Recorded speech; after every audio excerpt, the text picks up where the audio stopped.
Hello, friend. Welcome to Coffee Chat with Angie. I am so glad that you are here. I have something super exciting to share with you next week, but for now, we're gonna go ahead and start with something super simple and powerful that you can go ahead and take into the weekend. But let me tell you, I'm so excited to share this thing with you next week.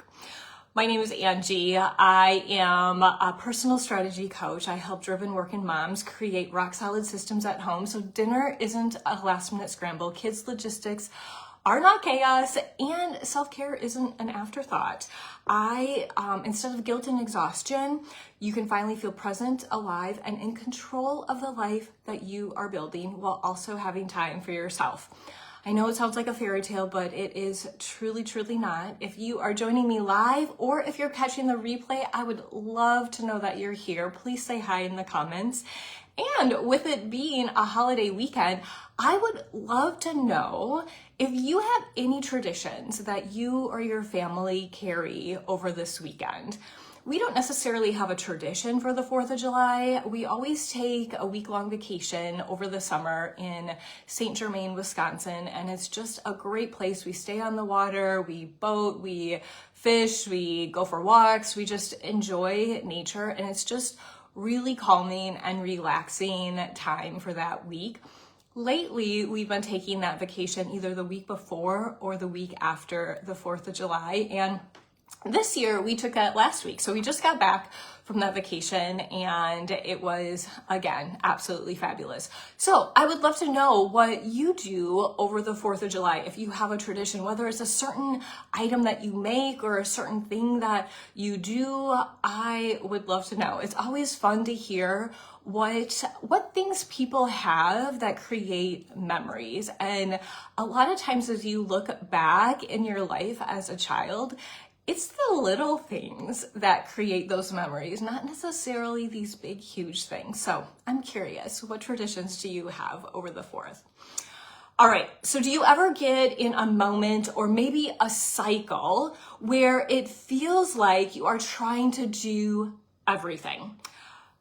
You are going along and you know what? Something pops up in your day and you're like, oh shoot, now I have to deal with this. And then you get that under control and you're going along again, life gets back to normal, and then something else pops up and you have to put that fire out. You get the picture. Things are always popping up. You always have to put out these fires. What if you could actually get ahead? And what if you could actually be proactive versus reactive? So I want you to try this one shift, and it's called pre-deciding. All right, here's a couple examples and what I mean by that. So pre-deciding what clothes you're gonna wear tomorrow, whether that's for you or for the kids, just pre-decide today what you're wearing tomorrow. Or maybe you do that for a couple days or a week at a time, but you pre-decide what you're gonna do for clothes in the morning, which makes your mornings a lot more smooth.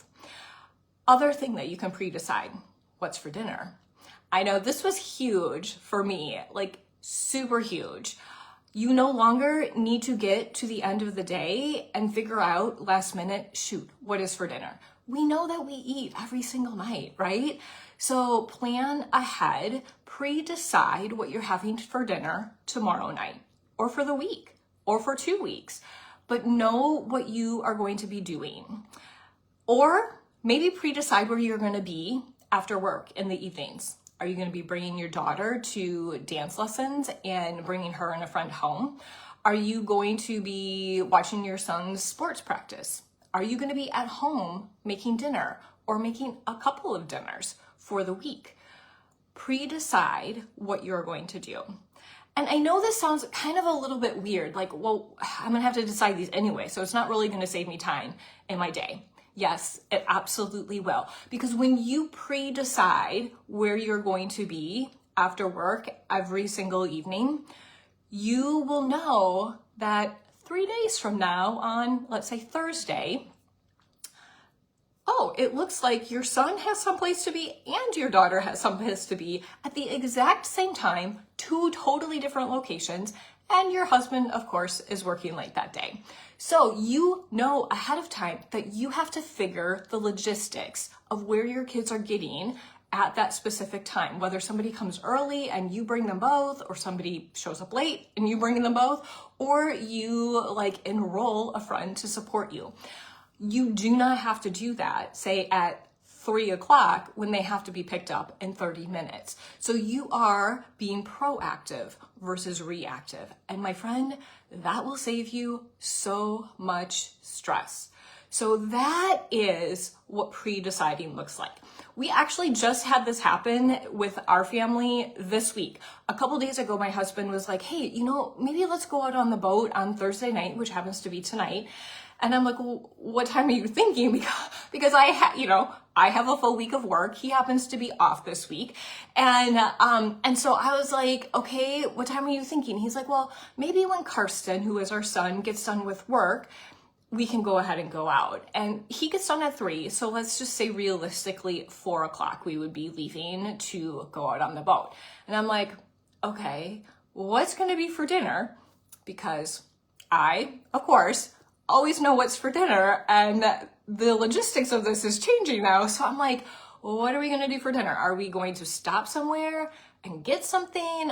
Are we going to eat on the boat? Like, what are we going to do? And he's like, what is for dinner? And literally I could instantly look, say what's for dinner, and know if, hey, let's have that, but let's eat a little bit early. Maybe we'll eat at 4 and then leave right after dinner.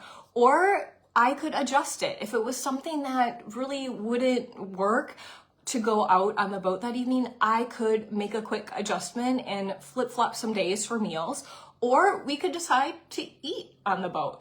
So there were a lot of different options that we had, but if we would have waited until 3 o'clock today when Karsten got home from work and was like, all right, let's go ahead and go out on the boat, I'd be like, well, wait, like, what are we doing to eat? And then we would either be scrambling to figure something out, we would be starving, or we would be spending more money than what we had wanted to, or eating less healthy than we would have wanted to. So pre-deciding allows you to be proactive versus reactive. So over the weekend, I encourage you to take some time and just think about your week next week. What is one thing, just pick one thing. I'm not big on like changing your whole life instantaneously. Just pick one thing that you can pre-decide. Is it your clothes? Is it your meals? Is it lunch? Is it where you're going to be? What one thing would support you in knowing what is going on and alleviate some space? Because then it's just going to be a fluid motion that you have all the time, and it will allow you some breathing room, especially when those fires come up that you have to put out last minute. All right, my friend, next week, I'm super excited to share this thing with you. I want to tell you it right now, but I will wait. I will share with you next week on all of that.